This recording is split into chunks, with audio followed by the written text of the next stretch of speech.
जगह नहीं मिलती है तो महापुरुषों का दर ऐसा होता है जो शरणागति दे देता है। ईश्वर का दर ही ऐसा होता है जहाँ मनुष्य जाकर शांति का अनुभव करता है। क्योंकि ये संसार देखते भी अंधा है, इसलिए इस पे भरोसा नहीं करना। संसार देखते अंधा है और कृष्ण भले आपको ना दिखे तो भी वो आपको देख रहा है, आप पे कृपा कर रहा है। संसार के देखो ना कैसे सवाल। एक बहुत मोटी माई, कम से कम 250 किलो की, विष्णुदास जैसी,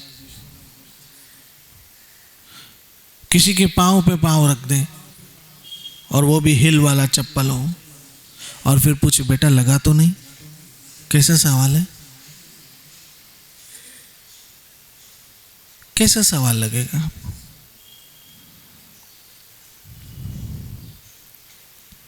तो 250 किलो की माई हिल वाला चप्पल पहन के किसी के पाँव पे पाँव रखते और पूछे लगा तो नहीं? नहीं लगा, नहीं, बिल्कुल नहीं लगा, आप फूल जैसी हैं, क्या लगना था? कैसा अजीब सवाल लगेगा। या आप फिल्म देखने गए हो और आप सिनेमा की टिकट की लाइन में खड़े हो और कोई आपका परिचित आपसे पूछे क्यों आप भी फिल्म देखने आए हो? नहीं, किसी की पगड़ियाँ में आए हैं। यहाँ हो रही ना स्क्रीन नंबर 2 में पगड़ियाँ 5 से 5:30 बजे। कैसा अजीब सवाल लगता है। वो देख रहा है कि लाइन में लगा, फिर बोले तू भी पिक्चर डिसन आई है ना, पगड़ियों में आई हम हिते स्क्रीन नंबर 2 में पगड़ियाँ आए और कड़ा प्रसाद के बदले पॉपकॉर्न बटेंगे। कैसे अजीब सवाल पूछते, देखते हुए भी अंधे। हॉस्पिटल में जाओ तो पूछेंगे क्यों, तुम दवाई लेने आए? नहीं, यहाँ क्या है, A1 स्वीट। तो ये देखते हुए भी अंधा है संसार। लेकिन भगवान ना आपको दिखे फिर भी वो आपको देख रहा है, आप पे कृपा बरसा रहा। इसलिए कहा जगन्नाथ जी की अद्भुत विग्रह है, उनमें पलके नहीं है, बड़ी बड़ी आंखें, और वो अपने भक्तों को 24 घंटे दर्शन कृपा दृष्टि बरसा देते। आप जगन्नाथ के सामने खड़े हो जाओ, मतलब आप पे कृपा हो रही है, आप पे कृपा हो रही है, मतलब भले आपको अनुभव हो ना हो। अच्छा, आप कहेंगे हमें कैसे पता पड़े कृपा हो रही है? आज भजन किया, इसकी कृपा, मतलब कल भी भजन करोगे, ये कृपा हो गई। आज दर्शन किया, मतलब कल भी आपको मौका मिला, ये कृपा हो गई। कृपा का ये मतलब थोड़ी आपको करोड़ों रुपए मिल जाएंगे। करोड़ों रुपए तो डाकुओं के पास भी होते, स्मगलरों के पास भी होते, डॉन के पास भी होते।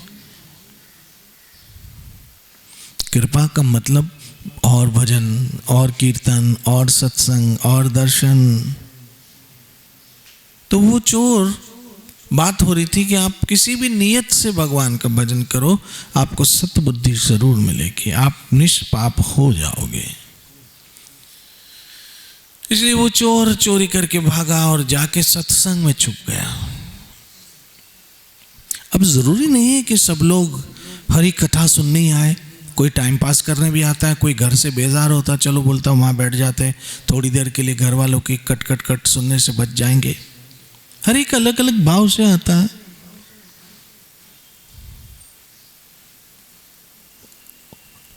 चोर बैठ गया और संत सत्संग कर रहे थे, लेकिन उसका मन लग नहीं रहा था। और मन लगे भी कैसे? तुलसी पूर्व के पाप से हरि कथा न सहाय। पूर्व के पाप के द्वारा मनुष्य को हरि कथा अच्छी लगती नहीं है, नहीं अच्छी लगेगी, नहीं अच्छी लगेगी। हरि कथा नहीं है, क्योंकि उसके पाप कर्म ऐसा करने से उसे रोक देते। और अगर वो सत्संग में आ भी जाता है तो ज्यादा दिन देर बैठेगा नहीं, भाग जाएगा।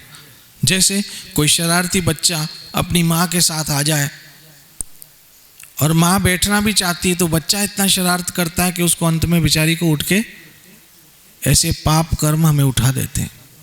वो हमें गुद गुद गुद गुद गुद गुद गुद उठ चल उठ चल उठ चल उठ चल, अंत में हम उठ ही जाते हैं।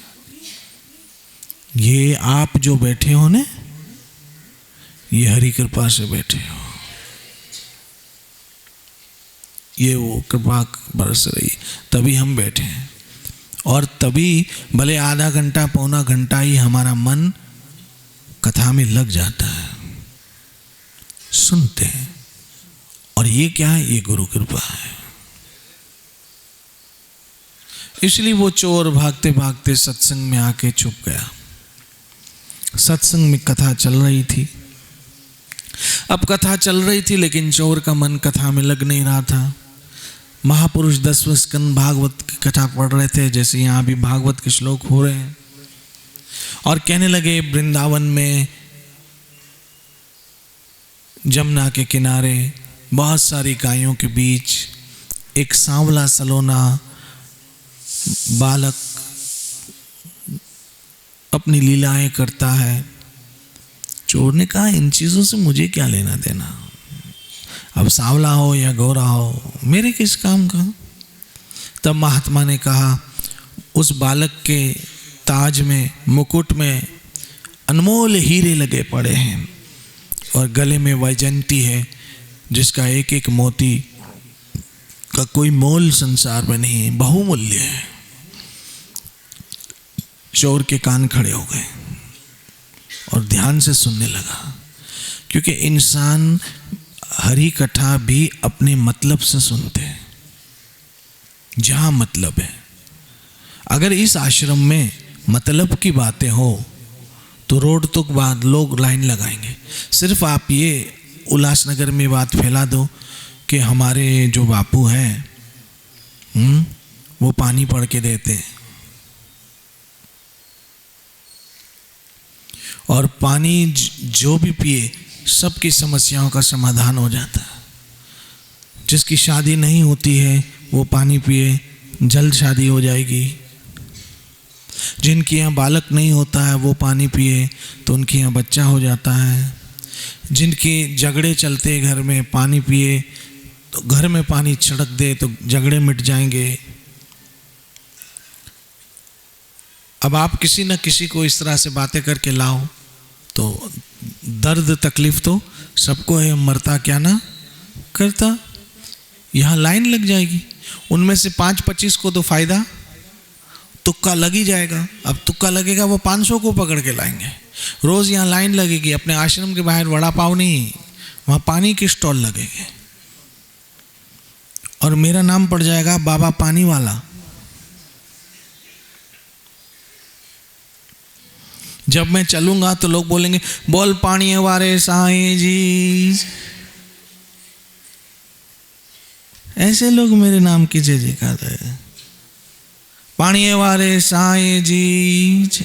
मैं उठूंगा तो ये बोलेंगे, मैं बैठूंगा तो ये बोलेंगे, मैं चलूंगा तो ये बोलेंगे, मैं लेटूंगा तो ये बोलेंगे, मैं सोऊंगा तो ये बोलेंगे, इवन मैं बाथरूम जाएंगे तो भी ये बाहर खड़े होके बोलेंगे, बोल पानी वारे साईं जी जय।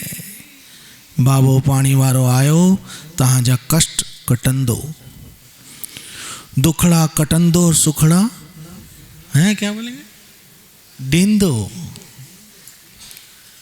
दुखड़ा कटंदो सुखड़ा दींदो। और मेरे पास लाइन लगेगी पानी पड़ने की। लोगों को आज ये सब चाहिए, ये सब चाहिए।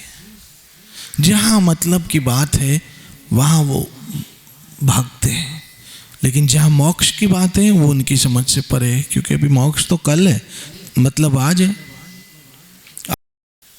ये जो आप लोगों को मिला है ये आपकी कल्पना से भी परे, अनजाने में मिल गया है। जैसे कोई गरीब दरिदर रोड पे बैठा हो और कोई धनवान अरबोपति निकले और वो सोचता होगा बाबा 1 रुपया दे दे, 1 रुपया दे दे। वो 1 रुपये की रट लगाता होगा और वो वहाँ से उसको खजाना दे दे पूरा, उसकी कल्पना से परे। हम तो 1 रुपया मांग रहे थे, बाबा शादी करा दे, बाबा पति दे दे, पत्नी दे दे, ये दे दे, वो दे दे, लड़का दे दे, लड़की दे दे। और कृष्ण ने तो हमें अपना नाम ही दे दिया। ले पूरा खजाना ले ले, हरे कृष्ण कृष्ण कृष्ण हरे हरे, हरे राम। कृष्ण ने पूरा खजाना दे दिया।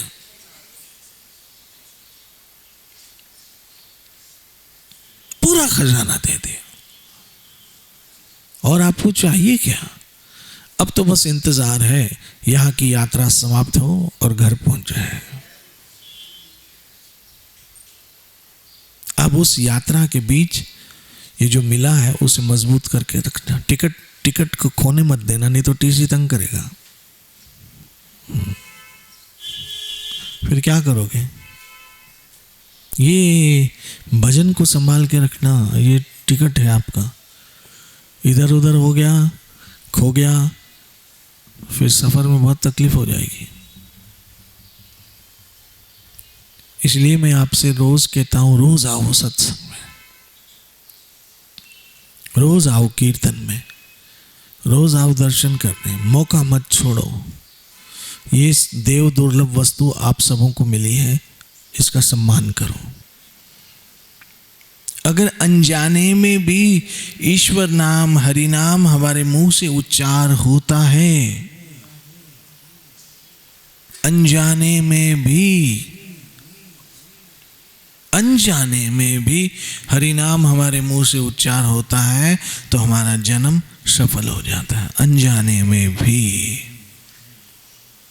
तो अगर अनजाने में कृष्ण नाम लेने से जीवन पवित्र हो जाता है, तो जो होश व हवास में जानबूझकर हरि नाम लेते हैं, हरे कृष्ण कृष्ण कृष्ण कृष्ण हरे हरे, अनजाने में भी, अनजाने में। हाँ, तभी तो कहा दुर्मत हरण भय नाशनम कली में हरि को नाम। गुरु ग्रंथ जी महाराज में कहा ये दुर्मति हर लेता है और सतबुद्धि देता है हरि नाम। हरि नाम सतबुद्धि देता है। और देखिए, मैं व्यास आसन के द्वारा आपको वही करवाने का प्रयास करता हूं जिसमें आपका परम कल्याण हो और शॉर्टकट में हो। क्योंकि इस समय हमारे शरीर का कोई भी भरोसा नहीं है कि आज जैसा है ऐसा कल रहेगा, या आज जैसा है ऐसा 6 महीने के बाद रहेगा, या आज जैसा है ऐसे 6 साल के बाद रह पाएगा। तो हमारे पास समय नहीं है और काम बहुत बड़ा है। और ऐसा भी नहीं है कि हम राजा परीक्षित की तरह घर बार परिवार संतान छोड़कर एक जगह ही बैठ चुके हैं। हजारों परेशानियां हमारे जीवन में रोज आती हैं, कभी घर की, कभी परिवार की, कभी बच्चों की, कभी समाज की ओर से। हजारों रोज नई परेशानियां हमारे सामने खड़ी। इस जंगल से गुजरना है हम लोगों को, इस जंगल से। और ऊपर से हमारा मन अलग परेशान करता है। हर रोज एक नई इच्छा उत्पन्न होती है। जो चला गया उसके लिए तड़पते हैं, जो नहीं मिला है उसके लिए हम तरसते हैं। हाँ, कोई भी नई गाड़ी देखते हैं, बोलते हैं अरे ले नहीं सकते, लेकिन लेने की इच्छा तो होती है। कोई भी नई बिल्डिंग देखते हैं, अरे ले नहीं सकते, लेकिन लेने की, इसमें भी एक फ्लैट हो तो।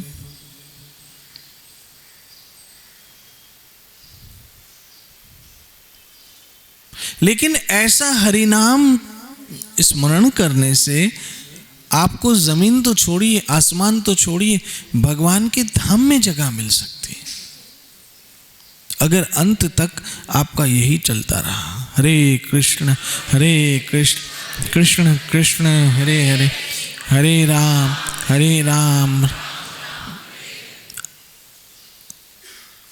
और एक बात याद रखो, आप कहते हो हम दिल से नहीं ले पाते हैं क्योंकि हमारा मन इधर उधर भटकता है। हम तो मात्र मुंह से लेते हैं। देखो, एक टेक्निकल बात समझाऊं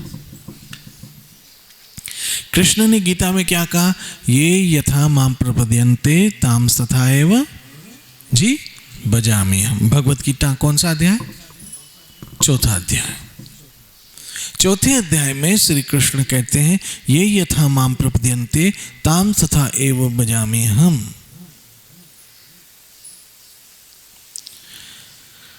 तुम मुझे जिस भाव से भजोगे मैं भी तुम्हें उसी भाव से परिणाम दूंगा। अब समझिए, हम दिल से नहीं पुकार सकते हैं कि हमारा दिल मलिन है। हम मन से नहीं भजन कर सकते क्योंकि हमारा मन इधर उधर भटकता है। हम मुंह से भजन करते हैं, ठीक है, करो करो, वो भी करो। क्यों? कि कृष्ण कहते हैं तुम मुझे याद करोगे तो मैं भी तुम्हें याद करूंगा। अब हम मुंह से याद करेंगे तो स्वाभाविक रूप से कृष्ण भी, बोलो ना, मुंह से याद करेगा। लेकिन समझो, एक यह बात समझने की है, हम में और कृष्ण में जो फर्क है, हमारी एक इंद्री एक ही काम करती है और कृष्ण अपनी किसी भी इंद्री से कोई भी काम ले सकते हैं। कृष्ण के मुंह में और कृष्ण के मन में कोई फर्क नहीं है। वो मुंह से भी याद करे तो जी मन ही से याद किया है। इसलिए अगर आप मुंह से याद करोगे तो भी कृष्ण आपको मन से याद करेगा। और कृष्ण ने तो साफ कह दिया है, जो मेरा भजन करते हैं वो मेरे दिल में रहते हैं, मुझ में रहते हैं, ऐसे कहा कृष्ण ने भगवत गीता। ये कौन सा श्लोक है? समोहम सर्वभूतेषु न मे द्वेषो अस्ति न प्रिय ते तेषु च अपि अहम, मैं, मुझ में। तो आप सब